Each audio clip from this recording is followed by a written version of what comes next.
सोचिए, क्या कभी ऐसा हो सकता है कि परिवार का ही कोई सदस्य आपका सबसे बड़ा दुश्मन बन जाए? आज हम एक ऐसी ही कहानी में उतरने वाले हैं। एक ऐसी कहानी जो इंसानी रिश्तों की ना सबसे गहरी, सबसे अंधेरी परतों को खोलकर रख देगी। ये कहानी आपको सोचने पर मजबूर कर देगी कि आखिर क्रूरता की हद क्या हो सकती है और क्या माफी में वाकई इतनी ताकत है। ये जो शब्द है ना, ऐसी जेठानी से तो दुश्मन अच्छे हैं, ये कोई मामूली शिकायत नहीं है। ये एक आत्मा की चीख है। उस महिला की कहानी है जो अपने ही घर में समझिए एक कैदी बन गई थी, और उसकी यही पीड़ा इस पूरी कहानी की नींव है। तो आखिर बात यहां तक पहुंची कैसे? देखिए, हर कहानी की एक शुरुआत होती है, और इस ट्रेजेडी को समझने के लिए हमें थोड़ा सा, बस थोड़ा सा पीछे जाना होगा। देखना होगा कि उस परिवार में वो कौन सी दरारें थीं जहां इस जुल्म के बीज बोए गए। एक वक्त था जब इस परिवार का शहर में बड़ा नाम था। शानदार कारोबार, नौकर चाकर, मतलब हर चीज की बहुतायत थी। लेकिन फिर किस्मत ने ऐसी करवट ली कि सब कुछ बदल गया। बिजनेस डूब गया और परिवार को आर्थिक रूप से निर्भर होना पड़ा बड़ी बहू बरखा के पिता पर। और बस यहीं से घर में पावर का पूरा गेम ही पलट गया, और यहीं से शुरू हुआ असल संघर्ष। कहते हैं ना, पैसा ताकत है।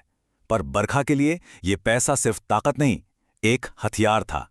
क्योंकि परिवार उस पर निर्भर था, उससे एक कह सकते हैं अनलिमिटेड कंट्रोल मिल गया था। और वो इस कंट्रोल का इस्तेमाल घर के हर सदस्य पर अपनी मर्जी थोपने के लिए करती थी, हर सदस्य पर। और उसकी इस रणनीति का अगला कदम घर में एक नया शिकार लाना। जब उसके देवर मयंक की शादी की बात चली, तो बरखा ने जानबूझकर एक ऐसी लड़की चुनी जो गरीब हो, कमजोर हो। अब सवाल उठता है, क्यों? सीधी सी बात है, ताकि घर में कोई ऐसा ना आए जो उसकी हुकूमत को चुनौती दे सके। कोई भी नहीं। और बस यहीं से कहानी का दूसरा दौर शुरू होता है। नई दुल्हन वाणी घर में आती है और बरखा का बनाया हुआ पूरा प्लान अब हकीकत बनने लगता है। ये जो भी हो रहा था ना, ये कोई अचानक हुआ गुस्सा या क्रूरता नहीं थी। नहीं, ये एक सोची समझी साजिश थी, एक कैलकुलेटेड अटैक। बरखा ने वाणी की हिम्मत को तोड़ने के लिए, उसकी आत्मा को कुचलने के लिए एक पूरा सिस्टम बना लिया था। सबसे पहले सबके सामने बेइज्जती, फिर कभी न खत्म होने वाला काम, उसके बाद उसे सबसे अलग थलग कर देना, और आखिर में जिस्मानी जुल्म। जरा सोचिए, वो हर रोज क्या कुछ सह रही थी। शादी का पहला दिन, और उसे अकेले 6 लोगों के लिए पूरी दावत बनाने को कह दिया गया। उसे रोज चिलचिलाती धूप में पैदल बाजार भेजा जाता था, सिर्फ ताज़ा सब्जियों के लिए।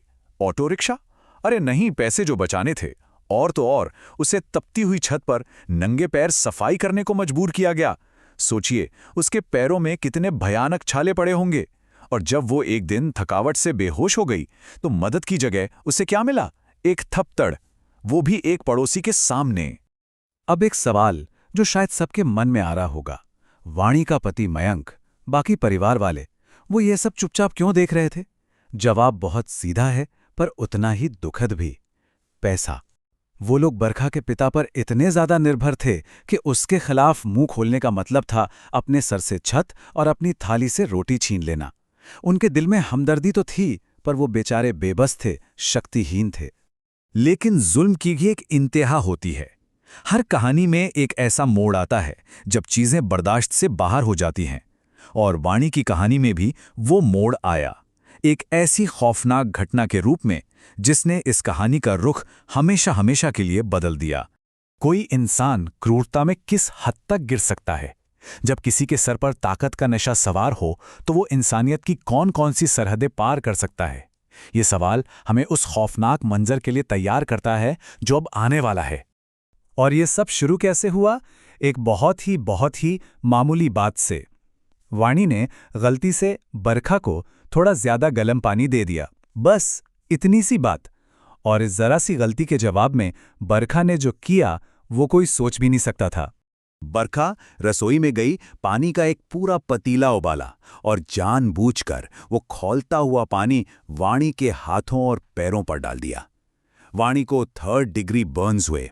ये जलने की सबसे खतरनाक किस्म होती है, जिसमें त्वचा की सारी परतें जल जाती हैं। ये इतना गंभीर था कि उसकी जान भी जा सकती थी। जब वाणी को अस्पताल ले जाया गया, तो डॉक्टर ने एक नज़र में ही समझ लिया कि ये कोई मामूली हादसा नहीं है। जख्मों को देखकर साफ पता चल रहा था कि एक जानबूझकर किया गया हमला है। और डॉक्टर की ये शब्द, ये पुलिस केस है। इस बात का सबूत थे कि ये कोई घरेलू मामला नहीं बल्कि एक संगीन जुर्म था। और अब पहली बार कहानी का सारा कंट्रोल, सारी ताकत वाणी के हाथ में थी। उसके सामने दो रास्ते थे। एक तरफ था न्याय का रास्ता, पुलिस को सच बताना और बरखा को हत्या की कोशिश के जुर्म में जेल भिजवाना, और दूसरी तरफ था माफी का रास्ता, इसे एक हादसा बताकर परिवार की इज्जत और भविष्य दोनों को बचा लेना। न्याय और माफी के बीच उसे एक नामुमकिन सा फैसला लेना था। और फिर वाणी ने वो किया जिसकी किसी ने दूर दूर तक कल्पना भी नहीं की होगी। उसने पुलिस को बयान दिया कि उसका पैर फिसल गया था और खौलता पानी गलती से उस पर आ गिरा। अपने एक बयान से उसने अपने सबसे बड़े जालिम को बचा लिया। इस फैसले ने बरखा समेत घर के हर एक सदस्य को हैरान, परेशान, एकदम सुन कर दिया। वाणी का यह फैसला एक ऐसा फैसला था जिसने कहानी का पूरा रुख ही मोड़ दिया। देखिए, ये कहानी अब बदले की नहीं रह गई थी, ये अब किसी और बहुत गहरी चीज के बारे में थी। जब उससे पूछा गया तो वाणी का जवाब बहुत ताकतवर था। उसने कहा, दुश्मन तो चोट पहुंचाते हैं, पर परिवार तो घाव भरता है ना। उसने कहा कि वो ये साबित नहीं करना चाहती थी कि एक दुश्मन बेहतर होता है। मतलब बदला लेने के बजाय उसने परिवार के उस मतलब को, उस आइडिया को जिंदा रखना चुना। उसका मानना था कि परिवार का काम जख्म देना नहीं, जख्म भरना है, और वो अपने इस विश्वास पर कायम रही, चाहे उसे खुद कितनी ही तकलीफ क्यों ना उठानी पड़ी हो। और इस एक फैसले का असर फौरन हुआ और बहुत गहरा हुआ। वाणी की माफी बरखा के गुरूर पर एक हथौड़े की तरह पड़ी। शर्म और पछतावे के बोझ तले बरखा पूरी तरह से अंदर से बदल गई। वो औरत जो कल तक एक जालिम तानाशाह थी, आज एक देखभाल करने वाली बन चुकी थी। 1 महीने के अंदर घर का पूरा नक्शा ही बदल गया था।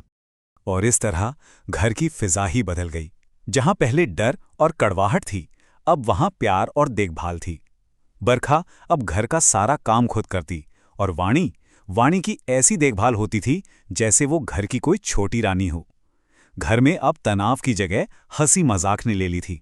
बरखा और वाणी अब जेठानी देवरानी नहीं, सगी बहनों की तरह रहती थीं। पावर का बैलेंस तो अब भी बदला था, पर इस बार ये जबरदस्ती से नहीं, माफी की ताकत से बदला था। तो आखिर में ये कहानी हमें एक बहुत बड़े सवाल के साथ छोड़ जाती है।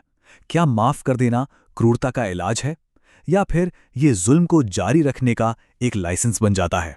हाँ, इस कहानी में माफी ने एक चमत्कार कर दिखाया, लेकिन क्या हर कहानी का अंत इतना अच्छा होता है? ये सवाल हमें सोचने पर मजबूर करता है कि इंसान की अच्छाई, उसकी दया, उसकी माफी की ताकत वाकई में कहाँ तक जा सकती है।